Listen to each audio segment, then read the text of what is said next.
Nah, terus mau kemana dengan identitas itu? Katanya Sosrokartono, ingkang dados polanipun langkah kula inggih menika Jawi bares, Jawi deles, sama Jawi sejati.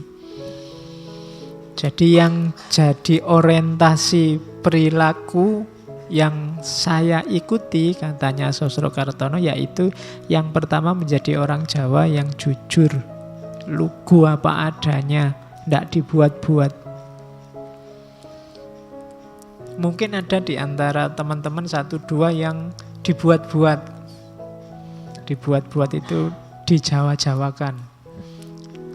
Mungkin ngomongnya, kan ada itu kadang-kadang artis syuting, dia bukan orang Jawa terus dijawa-jawake. Kalimatnya jadi wagu.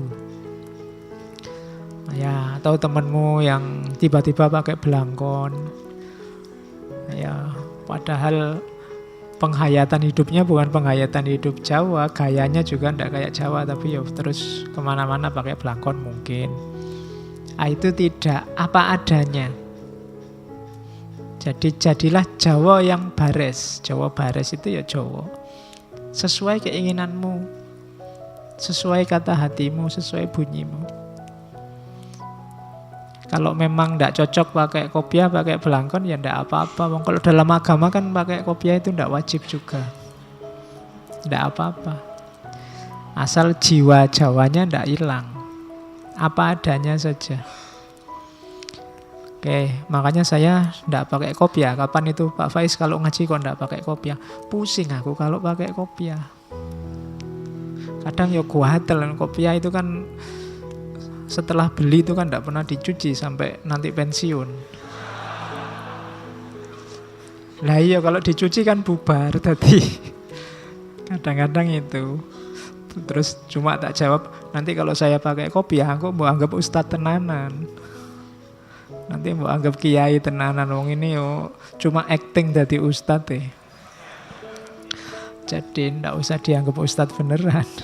Apa adanya memang begini. Nanti kalau tiba-tiba aku datang ke sini pakai surban, pakai jubah, kamu malah kaget. Iya, pinginnya yang ini apa adanya, santai. Nah, itu maksudnya Sosrokartono, Jawa bares, apa adanya, jujur. Kalau tidak cocok bilang tidak cocok, tidak srek bilang tidak srek. Sesuai nilai-nilai Jawa. Yang kedua, Jawa deles. Jawa seutuhnya. Deles itu ya di situ terjemahnya yang benar, yang apa? Yang sesuai Jawa yang sejati, yang seutuhnya utuh. Jangan milih jadi orang Jawa pas apa, milih jadi apa pas apa. Tidak utuh masuknya. Nyari yang menguntungkan saja. Nah, itu berarti bukan Jawa deles. Yang ketiga Jawa sejati. Jawa sejati itu ya masuk sedalam-dalamnya. Jadi yang aslinya, yang sejati. Bukan tempelan, bukan cuma acting jadi orang Jawa. Tapi memang jiwanya, memang jiwa Jawa. Jawa itu kan peradaban yang apa? Yang termasuk peradaban tua, apalagi kalau kamu ngitungnya sampai sekitar 200 ribuan tahun sebelum Masehi. Kayak ceritanya Plato itu kan mungkin letaknya tidak jauh-jauh dari Indonesia ini kalau dilihat dari geografisnya. Peradaban namanya Atlantis. Yang itu habis karena bencana alam ketika gunung berapi jejer-jejer itu mulai dari ujung barat sampai ujung timur meletus bareng zaman itu. Terus peradabannya habis, padahal itu ceritanya peradaban Jawa zaman itu peradaban yang luar biasa. Katanya Plato, meskipun Plato nggak nyebut nama Jawa. Tapi beberapa ilmuwan meneliti secara geografis mungkin itu Jawa. Kalau ilustrasinya Plato, majunya Atlantis zaman dulu itu ngalah-ngalahi dunia modern hari ini. Zaman dulu ada listrik, tapi listriknya tidak pakai daya alam, pakai daya manusia. Daya mentalnya manusia yang bisa mengendalikan energi, kemudian bisa melahirkan listrik. Lu jangan salah, cerita-cerita orang sakti itu kan dulu begitu-begitu. Jadi ada orang yang ditembak tidak mempan, itu ada bener. Kan ada cerita pesawatnya Belanda cuma dituding saja, jatuh loh. Bayangkan kamu sekarang bisa begitu.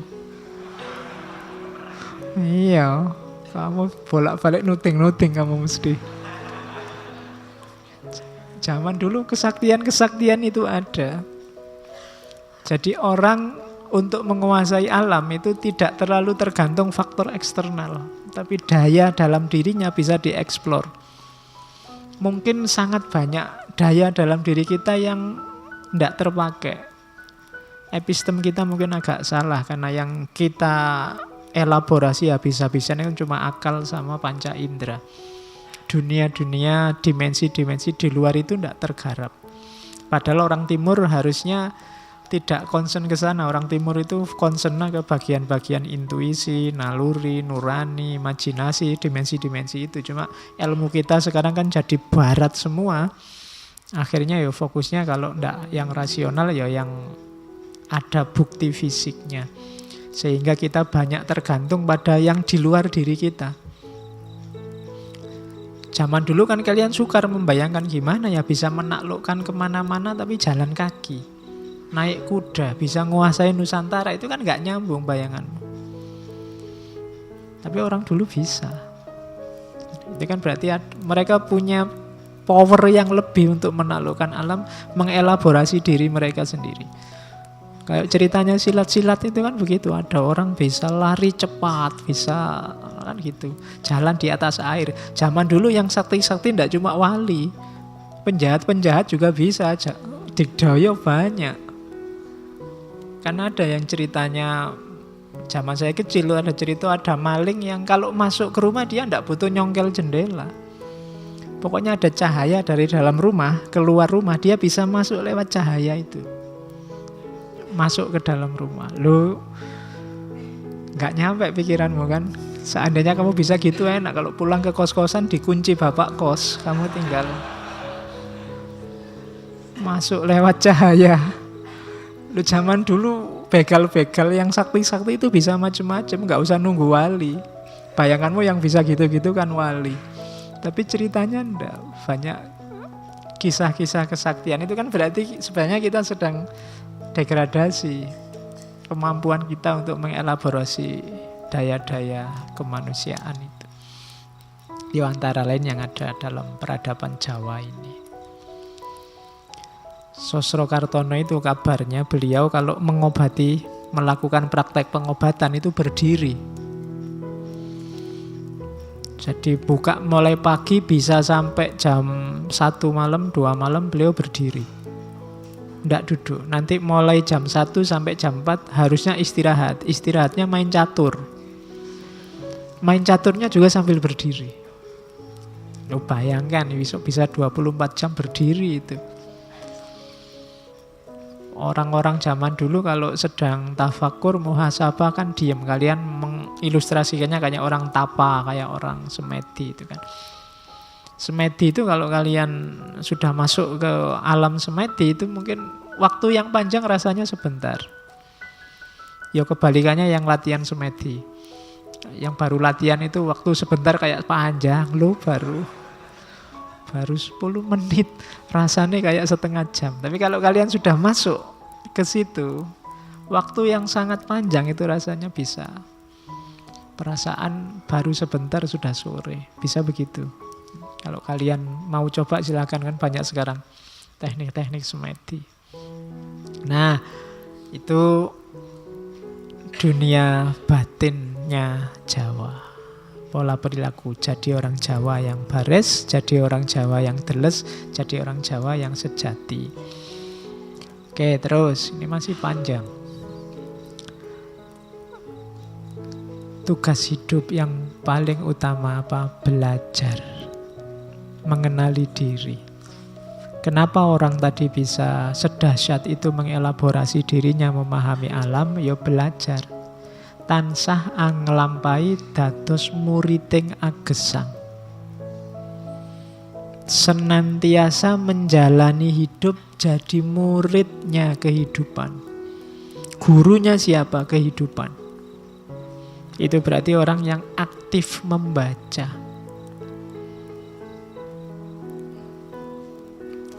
Alam sekitar, kehidupanmu, lingkunganmu. Jadi tansah anglampahi dados muriding agesang. Sinau ngraosake lan nyumerapi tunggalipun manungsa, tunggalipun rasa, tunggalipun asal lan maksudipun agesang. Belajar merasakan. Kalau kalimatnya merasakan itu berarti tidak cuma dipahami, dibaca, berjarak dengan dirimu, tapi merasakan itu terlibat dalam hidupmu. Jadi ngeraosake lan nyumerapi tunggalipun menungso, bahwa manusia itu satu. Tunggalipun rasa, rasa juga satu, rasa itu satu. Tunggalipun asal, kita berasal dari hal yang sama. Asal kita sama.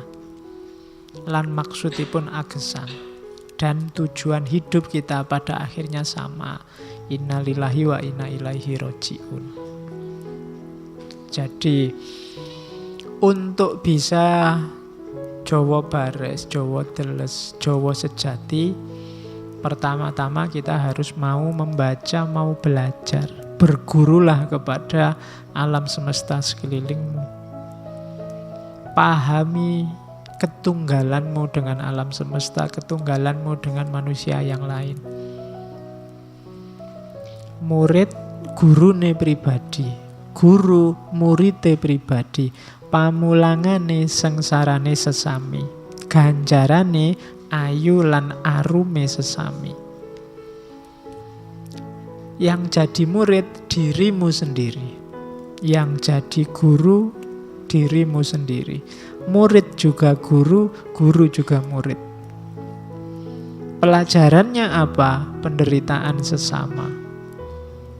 Bacalah sekelilingmu, banyak penderitaan, banyak kesengsaraan. Itu harus kamu baca. Kalau kamu bisa membaca itu kan tadi ngeraosake lan nyumerapi. Tidak cuma berjarak tapi juga ikut merasakan. Maka selanjutnya akan lahir keindahan hidup bersama. Jadi yang pertama, jadilah muridnya kehidupan. Belajarlah merasa jadi bagian dari alam, bagian dari lingkungan, bagian dari rasa semua manusia. Jadikan dirimu murid sekaligus guru. Guru berarti ajari dirimu, murid berarti belajarlah dari dirimu. Kemudian baca di sekelilingmu banyak sekali penderitaan-penderitaan. Dan itu semua tugasmu, wujudkan hidup yang indah bersama yang lain. Kalimatnya luar biasa.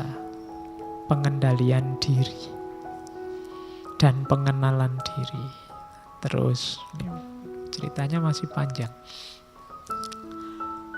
Nah, tadi kan jalannya belajar. Sekarang tujuannya kemana?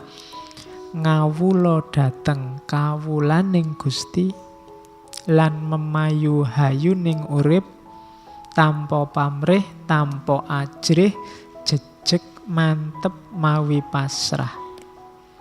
Sebab payung kula Gusti kula, tameng kula inggih Gusti kula.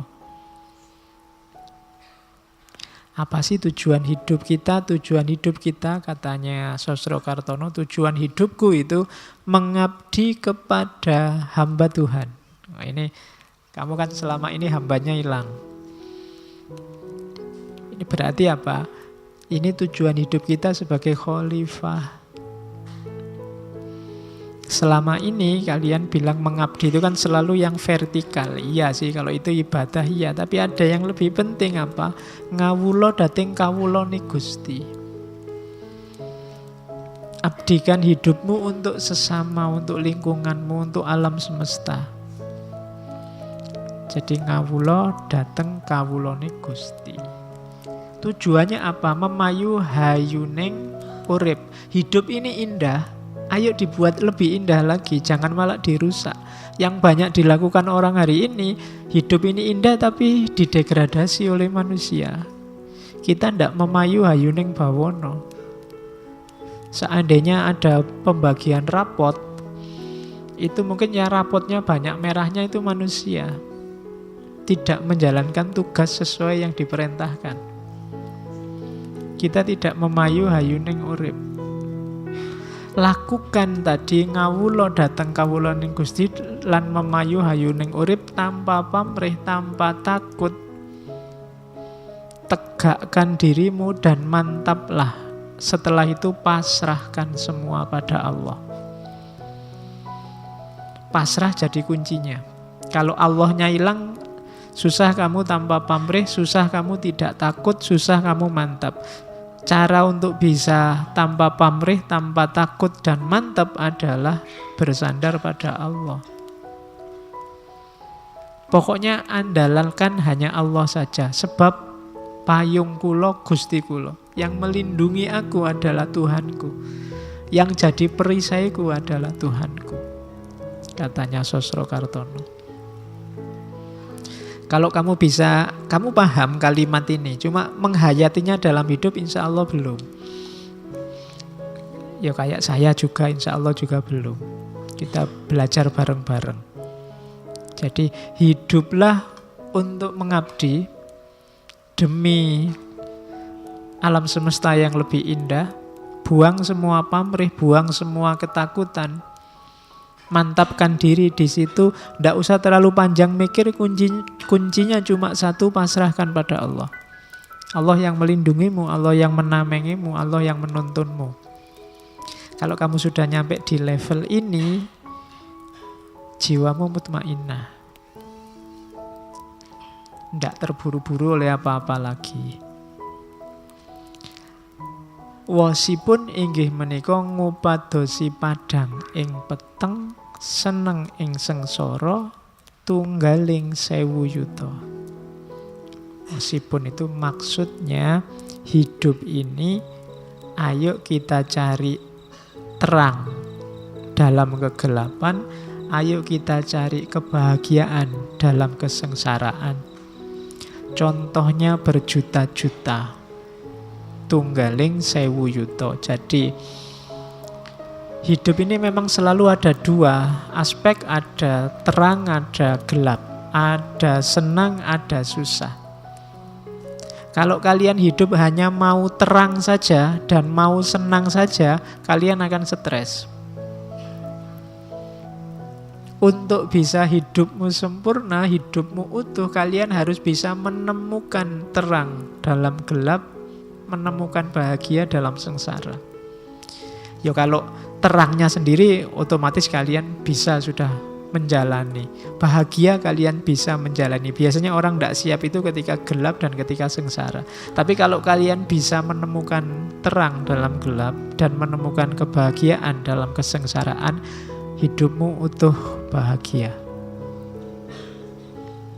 Oh, itu diomongkan gini enak ya, lancar ngono, cuma dijalani susah. Iya. Jadi sisi gelap hidupmu apa? Coba kamu renungi, di situ ada titik-titik terangnya. Tidak ada gelap yang total gelap. Kadang-kadang kalau pakai bahasa ilmu, hikmahnya selalu saja ada. Di balik kesedihan-kesedihanmu, itu juga di situ banyak bahagia-bahagia terselip yang kamu tidak sadar. Ada enaknya, atau yang sebenarnya itu enak tapi kamu tidak sadar bahwa itu enak. Pak, saya kuliahnya di DO, Pak. Itu kan gelap, sengsara. Loh, tapi ada terangnya itu. Alhamdulillah ya, kamu harus bersyukur loh. Sekarang tidak ada yang ngejar-ngejar lagi. Tidak diwajibkan bikin makalah, kamu bisa bebas sesuai keinginanmu, sudah nggak ada yang ngatur-ngatur kamu lagi. Itu kan menemukan ada titik-titik terangnya. Pak, saya sampai umur segini kok jomblo terus ya Pak, tidak ada anunya. Itu kan bagimu gelap, loh enggak, itu justru terang. Cuma kamu tidak bisa ketemukan terangnya di situ banyak. Itu kan sudah terang bahwa kamu tidak laku. Oke. Yo ndak yo contohnya maksudnya ya ndak itu. Oke. Ya. Bisa lah kalian ya kalau selama nalarmu jalan pasti kamu bisa menemukan. Kalau kamu bisa ketemu solusi ini, hidupmu bisa kayak dulu Diogenes, bisa kayak Nasruddin Hoja, ndak ada yang bikin sumpek. Semua peristiwa ketemunya tertawa dan senyum. Jadi ndak ada sisi sumpeknya hidup ini. Itu kalau kamu bisa mencari terang dalam gelap dan menemukan kebahagiaan dalam kesengsaraan. Diputus pacar ketoke ya sumpek, tapi alhamdulillah bisa nambah wawasan nyari lagi. Nah ya kan itu terang. Dibandingkan yang bertahun-tahun pacari itu, terus kan itu wawasannya sempit. Tapi kalau banyak wawasannya luas. Nah, itu menemukan terang dalam gelap. Oke, ya kamu kalau dicontohin ngono melek. Oke, serius lagi. Terus, nah ada prinsip dalam hidup kejawen. Yang pertama harus diingat memang dalam Jawa itu fokusnya lebih pada ke batinnya. Jadi batin itu nanti wujud fisiknya adalah budi, akhlak. Maka prinsip yang paling utama adalah budi yang luhur. Jadi akhlak yang luhur. Ang luhuraken bangsa kita, tegesipun anyebar winih budi jawi. Gampilaken margining bangsa, ngupaya papan panggesangan. Meluhurkan bangsa kita, maksudnya menyebarkan benih budi Jawa. Akhlak Jawa. Akhlak Jawa itu sebenarnya ya sama saja dengan akhlak Islam. Akhlak, level batin itu sifatnya lebih universal. Sebarkan ini. Demi apa? Keluhuran bangsa. Peradaban kita akan luhur.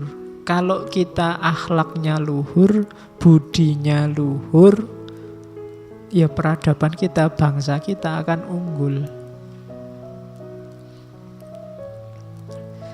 Jadi itu jalan paling gampang. Kalau bangsa kita sudah unggul, hidup kita akan lancar. Ngupaya papan panggesangan. Jadi keluhuran sebuah bangsa kuncinya ada pada akhlaknya, ada pada budinya. Bukan pada yang lain. Mungkin secara ekonomi kita memprihatinkan, secara politik memprihatinkan, olahraga tidak menang. Nah, kuncinya memang tidak apa-apa di situ, tapi jangan kalah di satu aspek, akhlak sebagai bangsa.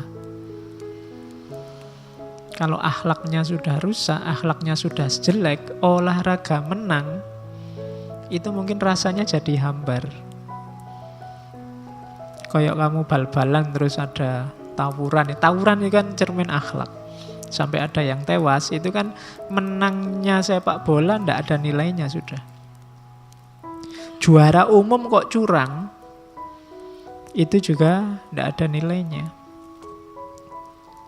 Ekonominya luar biasa, orang kaya banyak, GDP-nya tinggi, tapi terkenal sebagai bangsa yang curang, culas, suka menyakiti bangsa lain, penjajah. Itu ya sebagai bangsa dia jatuh derajatnya. Jadi kuncinya bangsa itu ada di budi luhur, ada di akhlak. Yang pertama itu. Kunci kedua, peduli sesama.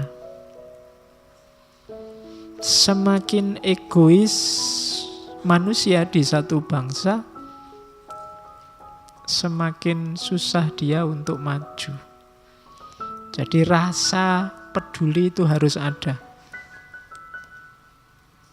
Hari ini kan kita banyak saling cuek. Banyak orang menyarankan biar tidak sering-sering konflik, solusinya saling cuek. Ini bahaya malahan.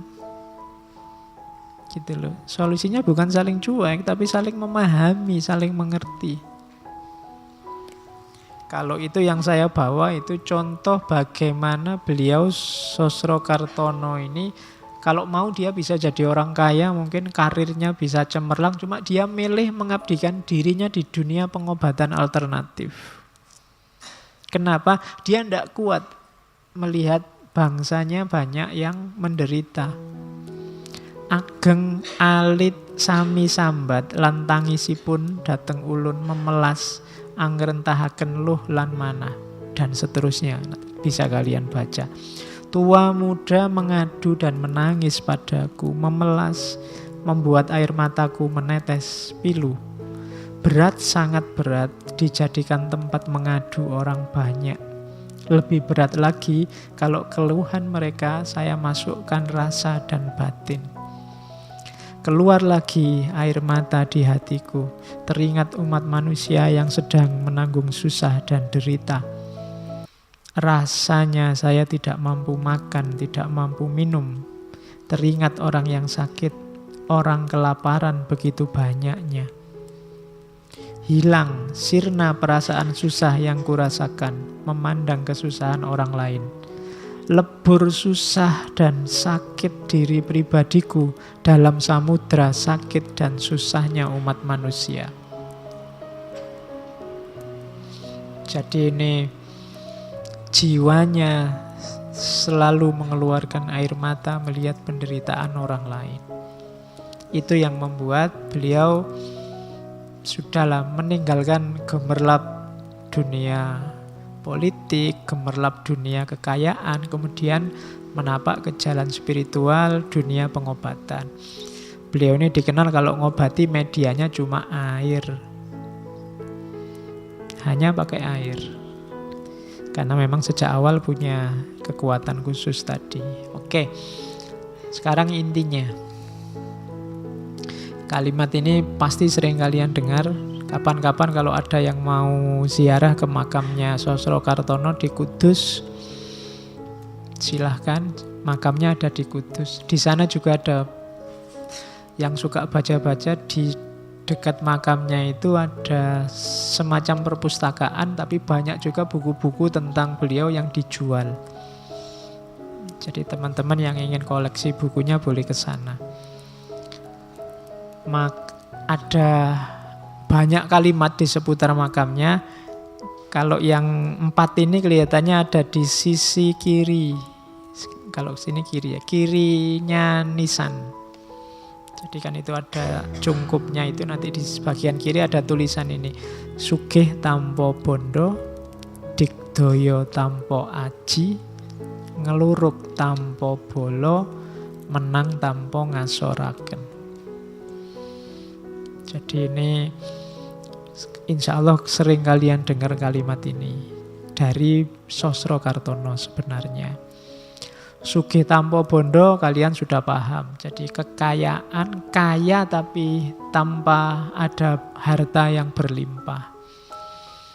Jadi kaya atau tidak itu kuncinya tidak pada barang yang kamu miliki atau sesuatu yang di luar dirimu. Kaya atau tidak itu kan tergantung pada kamu merasa cukup atau belum. Jadi tidak tergantung hartamu, tergantung mentalmu, tergantung jiwamu. Hari ini juga, detik ini juga kamu sudah boleh mengklaim diri jadi orang kaya. Tidak usah nunggu besok kalau sudah ngelamar PNS dan diterima. Jadi itu rasa kok, oh saya sudah kaya kok Pak, saya mau apa-apa sudah cukup. Nggak harus utang-utang ke yang lain. Wong saya butuh saya sehari paling kopi sak gelas, rokok 2 batang, kemudian sing penting ada makanan apa saja masuk. Kalau nggak ada ya nebeng temen yang masak. Misalnya, saya nggak butuh, sehari nggak makan saya nggak apa-apa Pak. Misalnya itu. Jadi saya nggak butuh apa-apa lagi dalam hidup. itu sudah jiwa yang kaya itu. Dibandingkan yang hartanya banyak tapi masih sumpek, masih kurang ini, kurang itu, masih butuh buka cabang di sana, masih butuh kawin lagi, masih butuh. Enggak. Itu namanya belum kaya. Jadi untuk jadi kaya itu kamu enggak butuh bondo. Yang dibutuhkan jiwamu. Sudah selesai apa belum? Jadi itu rumus pertama. Yang kedua, digdaya tanpa aji. Digdaya tanpa aji itu antara lain itu. Ajinipun inggih boten sanes namung aji tekad, ilmunipun ilmu pasrah, rapalipun adiling Gusti. Jadi sakti tanpa jimat, tanpa jurus-jurus, tanpa ilmu. Kesaktiannya apa? Tekad yang kuat. Ilmunya apa? Pasrah. Mantranya apa? Rapalnya apa? Keadilan Tuhan.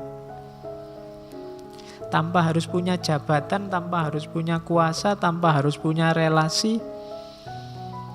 Asal kamu percaya pada keadilan Tuhan, asal kamu bisa memasrahkan semuanya pada Allah, dan kamu yakin, mantep, tekad di jalan kebenaran, maka kamu sakti.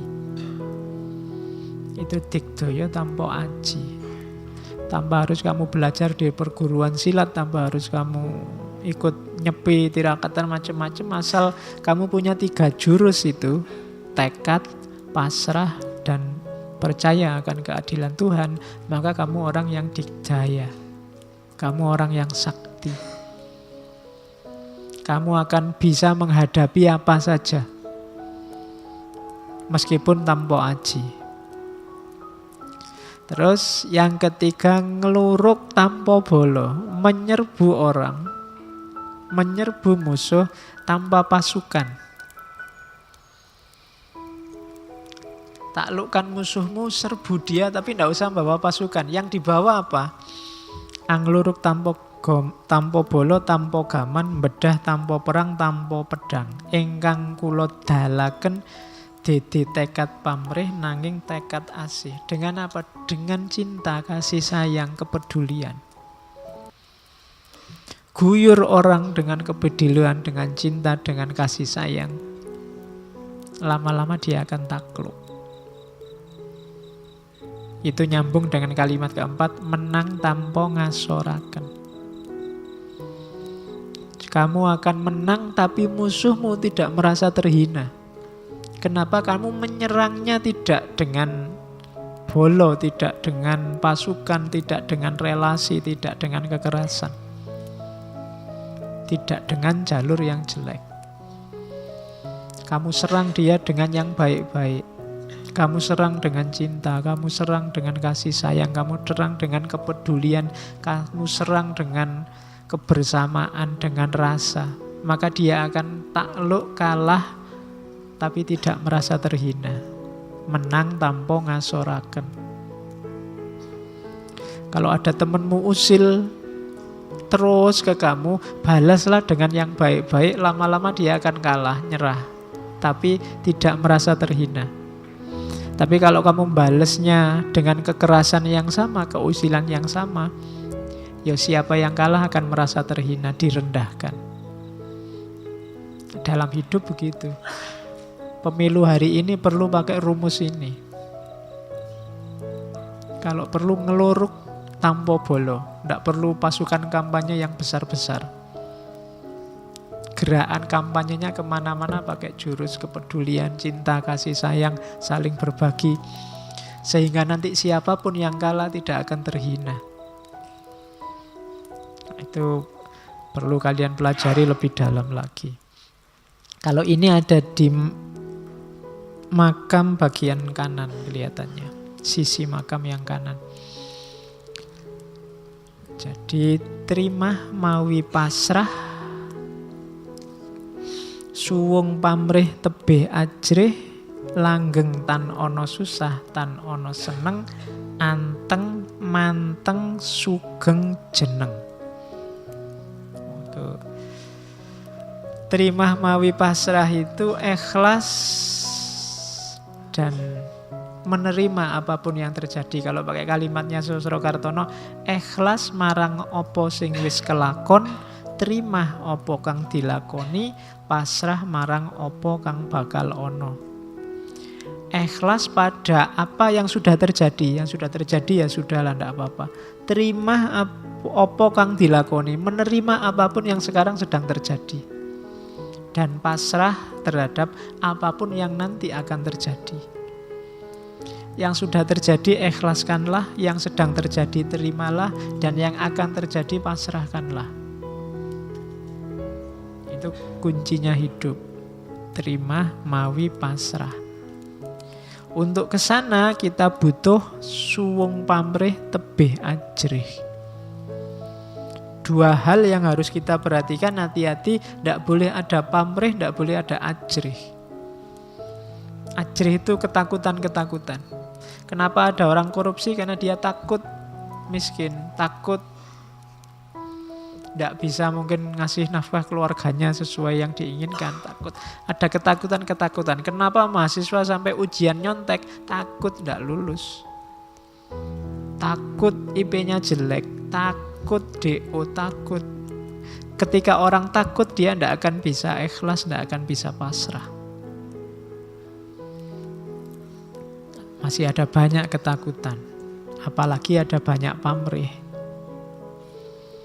Pamrih itu ya keinginan selain Allah. Kalau ikhlas itu kan satu-satunya yang diinginkan hanya Allah. Selama masih ada pamrih dan masih ada ajrih, orang tidak bisa ikhlas mempersembahkan segalanya hanya demi Allah saja. Suwung pamrih tebe ajrih. Kalau sudah bisa dua yang atas, maka langgeng. Tan ono susah, tan ono seneng. Hidupmu akan mutmainnah, stabil. Jadi tidak susah, tidak senang. Akhirnya apa? Kalau hidup yang stabil itu anteng, manteng, sugeng, jeneng. Kalian akan tenang, fokus, sejahtera, sugeng, senang, bahagia, dan jeneng. Jeneng itu bertahta, bermartabat. Jadi kalian bisa ikhlas pasrah, kemudian tanpa pamrih, tanpa ada apapun yang ditakuti, maka akhirnya hidupmu akan stabil, mutmainnah, jelasnya hidupmu akan tenang, fokus, sejahtera, dan bermartabat. Itulah kunci hidup Jawa. Jadi tidak kemerungsung, bukan kompetisi. Bukan siapa yang lebih maju duluan. Tapi tentram bareng-bareng, sejahtera bareng-bareng. Diawali dari suwung pamrih tebe ajrih. Semua dharma, semua kebaikan dijalankan tanpa ada alasan apa-apa selain bahwa itu baik dan itulah yang diinginkan oleh Allah. Itu falsafah hidupnya.